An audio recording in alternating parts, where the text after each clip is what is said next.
Hi guys, welcome back to the channel. Before we get started, please hit that subscribe button, give this video a big thumbs up and hit that notifications bell. Tonight I've got another interview for you from a young lady called Keegan Chambers. She has been in some of the awesome films that I've seen. She is in a film called Nights Before Christmas. She is in Art of Obsession. There's so many more. There's Secret Santa, really good film. I'm going to be doing a review on that one. She's in so much. I mean, this woman, not only is she great at acting, she's a fantastic singer. She's the whole package. So I'm looking forward to this interview. So sit back, relax, and let's get her on.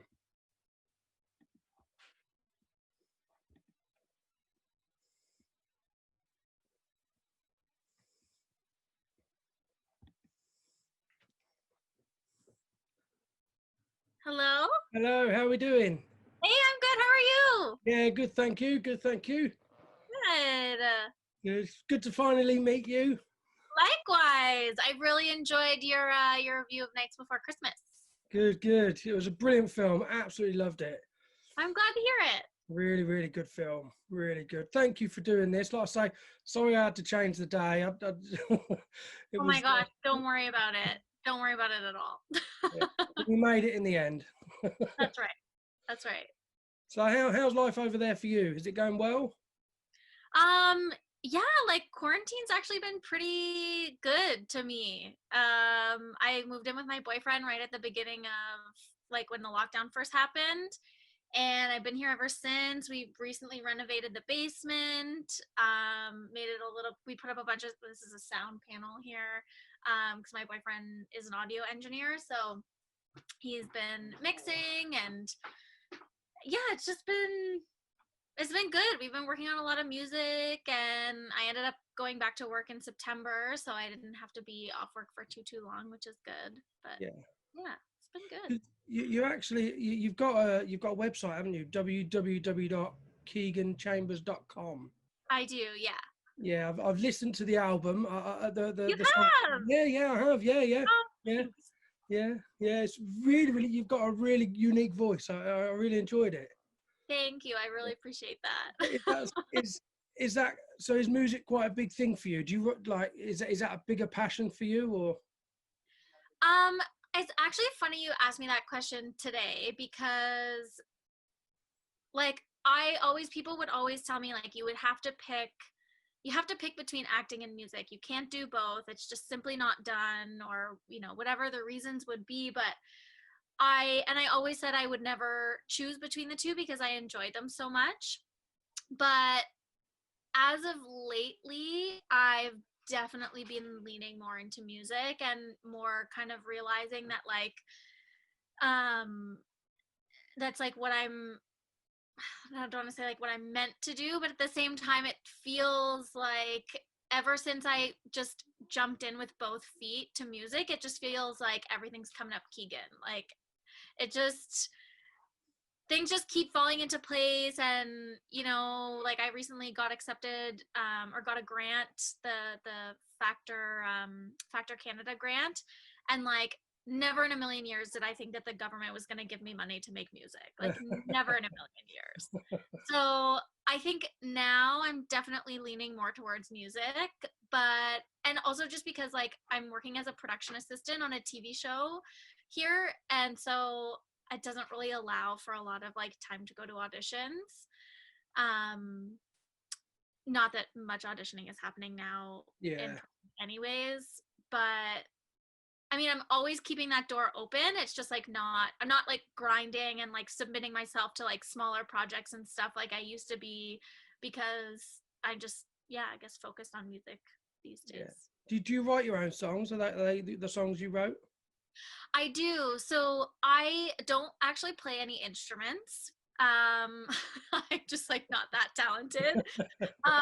But I write the lyrics and the melody. So they usually either one comes to me or the other, like I'll write a poem and then put, a melody to it, or come up with some melody and then write lyrics to it or whatever. But because I don't play an instrument, I like rely very heavily on my collaborators.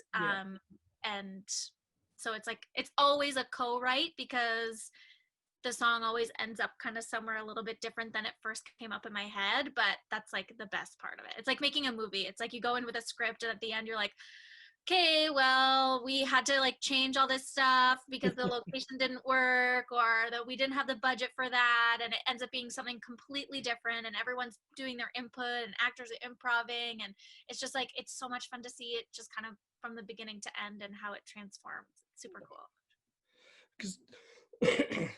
Because you was in Nights Before Christmas, but you were also in another horror movie called Secret Santa. That's right. Yeah, I seem to be in the holiday horror Yeah.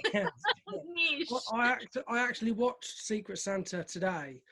And You did? yeah, I've got to be honest with you, I absolutely loved it. It was Oh brilliant. Like it was, I don't know, like it was it meant to be that funny in places? I mean, it had me in tears of laughter. It was brilliant. Oh my God, I'm so happy to hear you say that because that is exactly what the purpose of that movie was.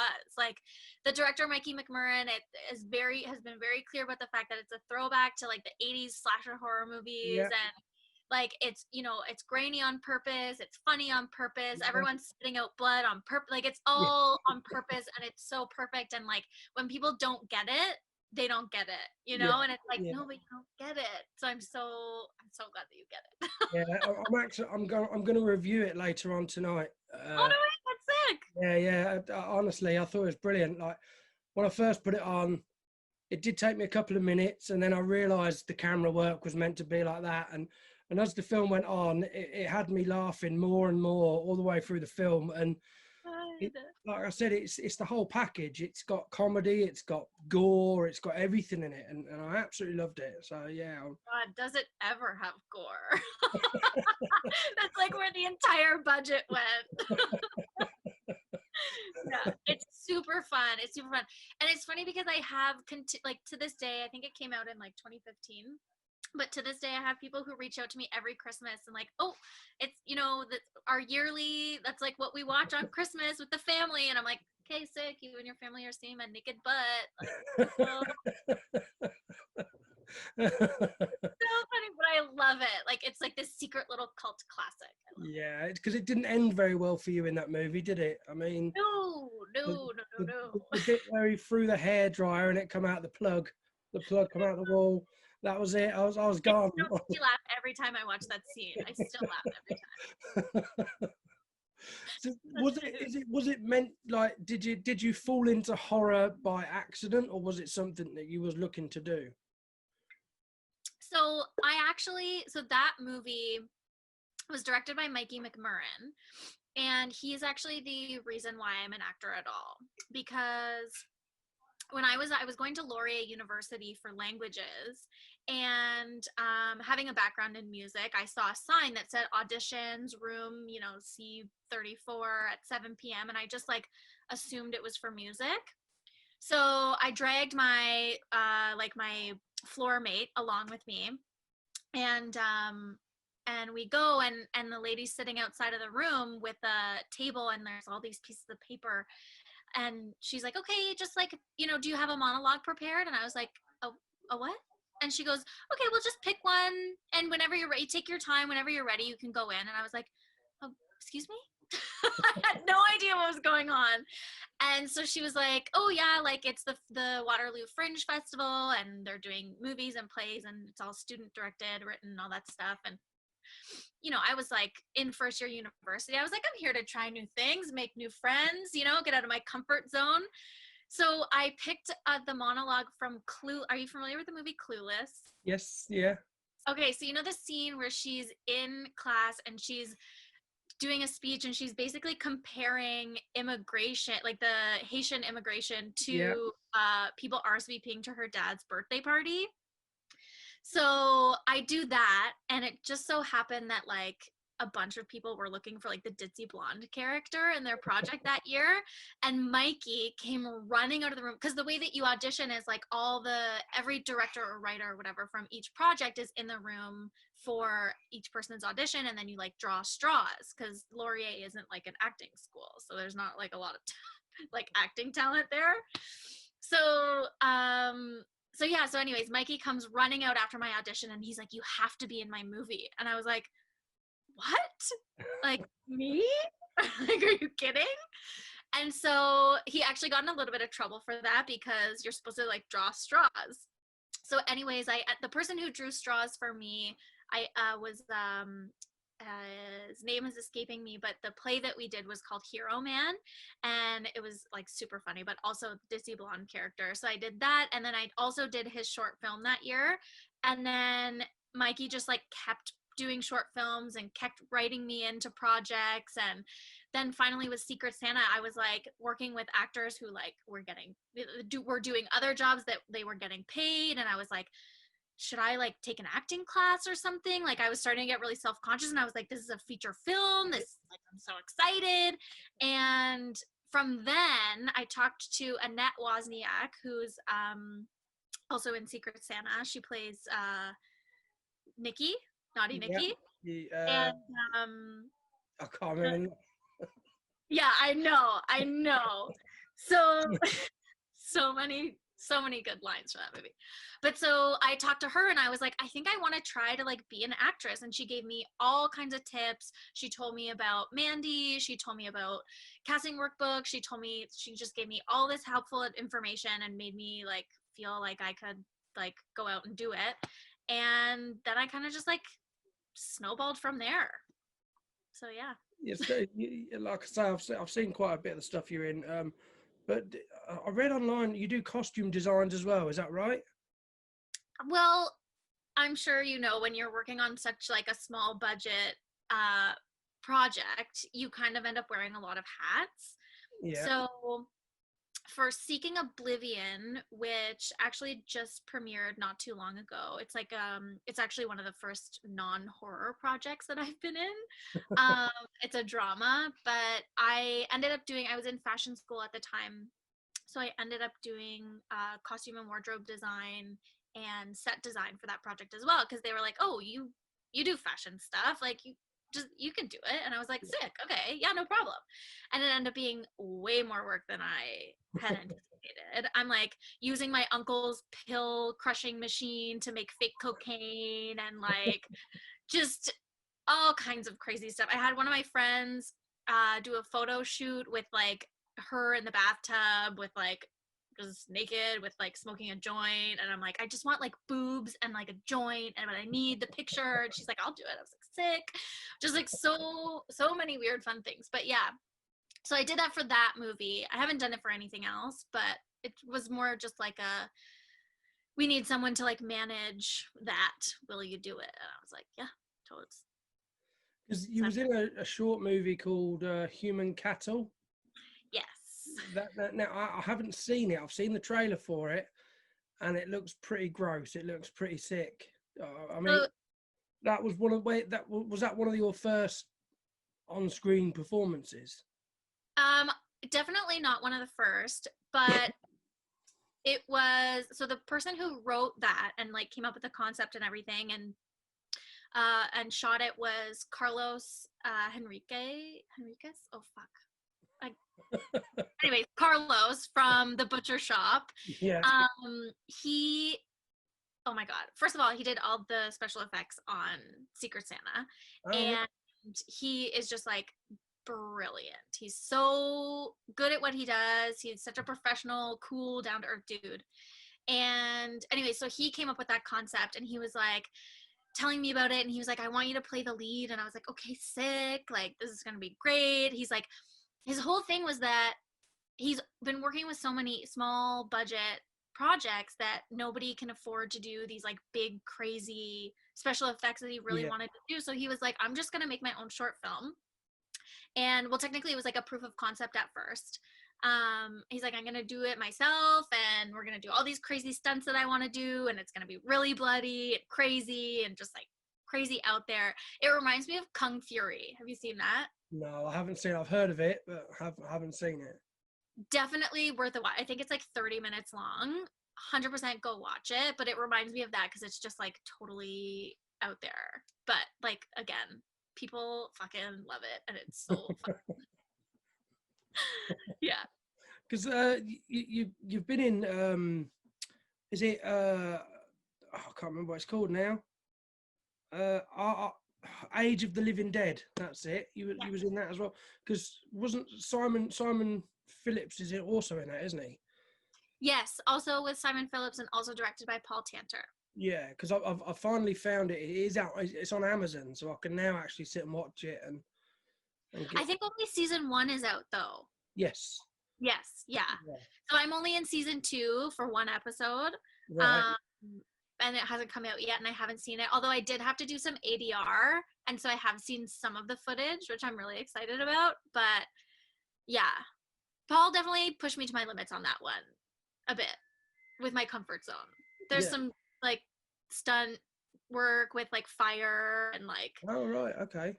yeah, and like full disclosure, my dad died in a fire when I was a kid. Oh bless So yeah.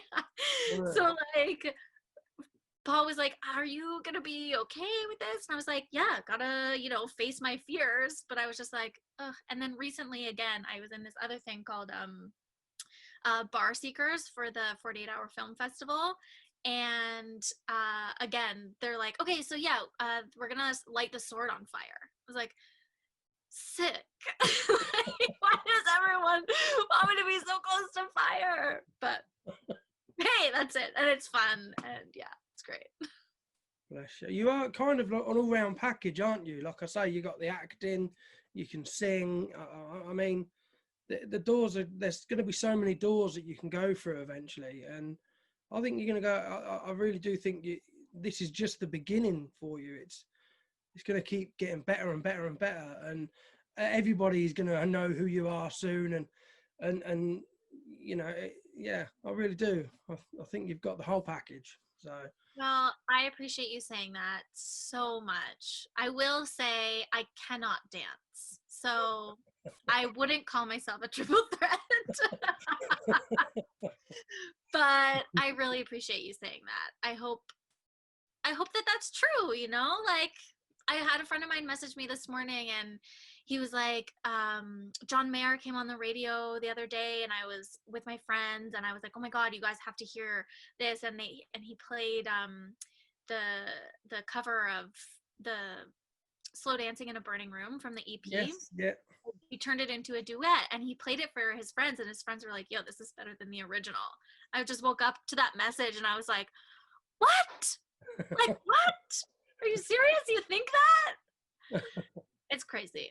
I will put the link on. I will put the link in the description to this video so everybody can see it. Cool. Because yeah, it's really enjoyable. I mean, I've listened to it a couple of times now. Oh.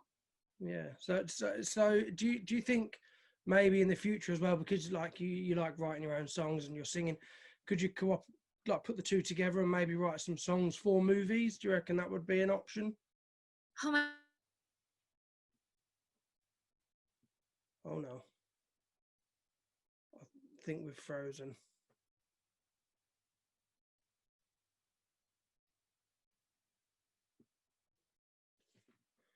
We have frozen screen. Oh no. No, I don't know what to Oh, I do. think we're back. Oh, that's it. That's better. Okay. Woo! It's bound to happen with these Zoom calls, eh?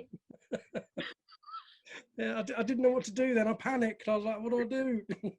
Patience is key in those Yeah. moments. Yeah. But yeah, I think yes, that's the only way musicians can really make money nowadays is like with getting placement and film, television, and commercials. So that's definitely something I'd like to do. But we're actually releasing new music on New Year's Eve, which I'm very excited about. And I have this idea for this music video that I want to do, but I want it to be like a short film. Like I want it to like start out with a scene and then like the song comes in and then the song cuts out and there's like another scene and I kind of want it to be like like a really long short film / music video. I mean, not that long, obviously, like we're talking like 5-6 minutes here, but still. Actually, the script that I wrote is actually the original script that I wrote for it was like 20 pages. Obviously would have to cut that down significantly because a 20-minute music video is just unheard of. But yeah, I have this kind of idea of something that I would really like to do to combine the two things, but it's going to be expensive, so we shall see Yeah. how that goes. Yeah, One step at a time. that's right. Yeah. Yes. Baby steps. There's another film that I've seen the trailer for, but I can't seem to find it anywhere. I don't know if you can shed any light where it is. It's The Final Ride. Okay, so that's also by Mikey McMurrin. Yeah. Um, and I don't know that it's been released anywhere yet. I'm sure that he's working on distribution. Yeah. Um, yeah, I don't have any. Yeah, that one's just like not out yet. Yeah. Like I said, again, I've seen the trailer for it and it looks really good. So I'm looking forward to catching that one. It's so fun. Yeah. It's and also just like such a fun concept, you know, like 4 stories in one Yeah. movie, you know, and to have them all tie together. And yeah, that was a feat.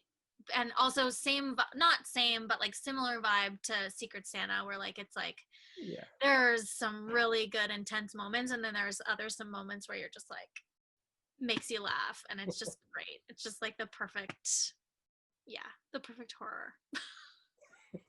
Especially because I don't love horror movies, you know, like I do, but they really freak me out. Like I will have nightmares, I won't sleep, I'll like, you know, be like checking the back of my car when I get in. Like it really affects me in like a very serious way. And so like I tend not to watch a lot of scary movies because it makes me terrified in my day-to-day life. So I like the horror comedies because you get the gore and all that fun stuff, but also like it's less serious. Yeah. What's been your favorite one to work on so far? Oh God. Okay, I will have to say also that this is my first interview ever.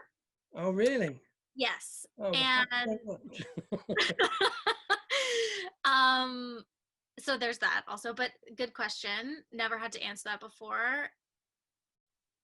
And I probably am going to say Secret Santa. Yeah. Yeah, it was just like, you know, everything was so like new and fun and like yeah, I don't know. They're all fun in their own different way, but I think because Secret Santa was the first like, you know, thing that I could really sink my teeth into and stuff, I Yeah. think I'm gonna have to go with that one. Yeah. Yeah. Plus the special effects for that were insane. Yes. Like insane. Yeah. It Yeah. was so fun. Yeah. Do you have any involvement in like? Did you have any involvement in the special effects and stuff like that? Do you all get a chance to? Did you all get a chance to put an input into how it went, or? Um,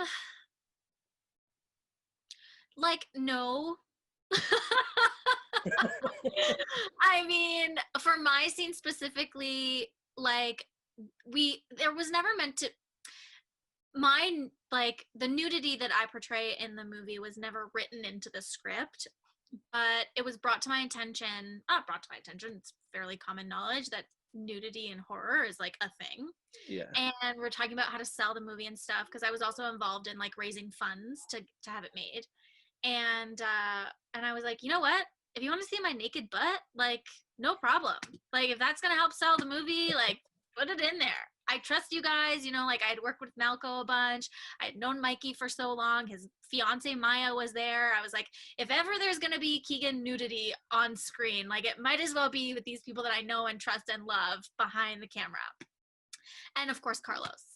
And this is actually a funny story. So Carlos is like doing the eyepiece because it was like a whole prosthetic thing, and you know had to run the tube up through my back through my hair so that it would like spurt out. Yeah. And and Carlos, and it's like, so you've seen it, it's so bloody. But Carlos comes in with like a squirt bottle of like fake blood, and he comes in, he's like putting it everywhere, and he goes to squirt it in the bathtub, and he squirts it, and I'm like, that's my special spot. This is so funny, but like just the funniest moment. And you know what, when I went to shoot that scene, I was like a little bit nervous because I'm, you know, getting naked in front of my friends, but I was so comfortable. It was like I was wearing a bathing suit and we were all getting into the hot tub. It was like Yeah. no big deal. And Mikey also has this rule where he doesn't make his actors do anything that he wouldn't do. So he was like, if you want me to be in my underwear to shoot the scene, like I'll happily do that if that'll make you feel more comfortable. I was like, I think I might be more comfortable if everyone kept their clothes on. But yeah, so I didn't necessarily have any say in the blood part of it, but like that, I don't know, that seemed like a funny Yeah. note to that scene. It does seem like you all got on really well. Do you still keep in contact with them all? Oh my god, yeah. I Yeah. went to Mikey's wedding. Oh, I right. still keep Okay. in touch with all of them. Yeah, I got a call to shoot this music video for Social Club, and I had to like have my head all wrapped, and there was some prosthetics and stuff, and they had asked Carlos because he was going to be doing the special effects for it. They had asked him like, do you know any actresses who are like super cool with, you know, being super uncomfortable and sticky and covered in blood all day? And he was like, Keegan will do it. Keegan's great at that. She loves that shit. So he recommended me for that. And so yeah, we all keep in touch. We're like a family. And you know what, like that is my favorite thing about having been in this industry for 10 years is like, maybe nobody knows who I am and maybe I'm only working on small indie projects, but like some of my closest friends to this day that I call when I'm like having a panic attack in my car are people that I met through this industry and Yeah. through Secret Santa. And yeah. You say people don't know who you are, but they do. These indie films are bigger than what people realise. I think. I mean, I am the sort of like I've spoken to a few people lately who've done a few small indie films and stuff like that. But I'm the kind of person that will sit and purposely find those indie films to watch, because for me a lot of the money spent on some of these movies and stuff like that, you see that it's the money that's made the movies, whereas these indie films, you can see how much input everybody has put into it, It's the heart. yeah, and the hard work that, and you can see that their final product means a lot more to them than how much money it's going to make, or how much popularity it's going to get, or who's in it that's a big name and stuff like that. So for me, these indie films are really important to to a lot of people, and like yourself, it's going to send you a long way. And I don't think that these indie films need to worry about the big Hollywood movies coming in, because I think they're brilliant. I really do. Like all the directors and the writers and the actors from these films, they nail it. They really do. I mean, you have to sit there. I mean, how long did that take to put all that makeup on to get that blood squirting out of your head? Hours. Like that was like the scene we were shooting that day. Like it was like, I mean, I think that was the scene we were maybe shooting that morning per se, but like it was like a long time. And plus like some people are claustrophobic. Like they don't want to have something covering their eye, Yeah, like glued onto their eye socket yeah, for 6 hours, like it's a lot. But yeah, I totally know what you mean. It's like there's so there's so much heart that goes into these movies and you can really see it.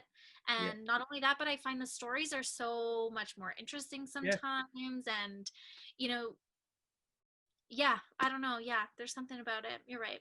yeah. Like I say, I've seen a lot of these big Hollywood films, and I've sat there and I've at the end of it, I've gone, what happened? And I don't. They put too much into it, too much special effects, too much going on, and I'm like, I have no idea what just happened in that movie. But all these little Yeah, films, I get all of them. I'm like, yeah, I understand that. Yeah, yeah. totally. Have you seen Sicario? No, I haven't. Okay, it's a big budget Hollywood movie, whatever. And I can't remember the name of the main actress, but I went to go see it at TIFF. And I remember sitting there and I was all excited because it was like a female lead and it was an action movie. And I was like, this is going to be sick. And I had just watched, uh, what's that movie with Charlize Theron, the Mad Max? Yeah, yeah, yeah, yeah. I had just seen that. So I was like all ready for something like that. And it wasn't that at all, and the main character was just like left out of the loop of like what was going on for the first like 45 minutes of the movie. And I just remember sitting there like, you sold me a female lead action movie, and she's just like, I don't know what's going on. And I'm like, this is brutal. Like, this is totally brutal. And then I went to a TIFF party after, and someone asked me what I thought of it. And didn't I say I didn't like it? And wasn't I talking to someone who was involved in the production of that movie? I was sticking your foot in your mouth, and now I'm saying it publicly. But whatever, who cares? It's a funny story. But I think you have to be honest. You have to tell them, like, you know, if people they're putting these films out there for everybody to watch, and Yeah. you know, if it's no good, then people need to know, don't they? So Totally. Like we are on season 5 of Better Call Saul right now, and we binged Breaking Bad. I mean, it's quarantine, that's all we're doing is watching TV. Yeah. We watched Breaking Bad, then we watched the movie, and then we're watching Better Call Saul. And I like Better Call Saul better because Kim Wexler's character is so much more interesting than Skylar was, and more like you have more compassion for her. And I don't know, like I just feel like that character is a lot stronger than Skylar's character was. And so I'm like, this is, to me, like, this is more interesting for me to watch as a human woman, you know, like it's more engaging. Yeah. So exactly. I don't know, yeah. That's all we're doing over here as well. I'm just binge watching everything. I'm on Netflix or Amazon, and I'm like, oh, I haven't seen that one. I'll watch that. And I watched a program. I watched a series the other day. It was called Somewhere Between, I think it was called. Okay. Yeah, and that was really interesting. That was really gripping, and that was one of those series that at the end of it, I was like that. I was like, oh my god, quick, go, and I haven't felt like that for ages. So yeah, it was good to see something a bit different out, because I do I watch a lot of horror movies and a lot of scary films. So watching something a little bit different, it was quite nice for a change, and it's just made me watch loads now. I just watch anything. And what's it called? Somewhere Between. Somewhere Between. Okay, I'll have to look into it. I'll have to find it. It was very good watch. It's about a woman who her daughter gets murdered. Oh no. And then she gets the chance to go back in time, along with another man who goes back in time, and after the whole series is them trying to save this young girl from getting murdered again. And yeah, it was good. It was proper gripping. Cool. I love time travel movies. Yes, yeah. Love it. So have you got anything in the pipeline in the future? Have you got anything coming up? Film wise, no. I think everything I've done is like out or is like coming out. Like Final Ride, I'm sure we'll be getting, you know, that sorted out hopefully soon. But film wise, no. I think just like music now is like all I've really got.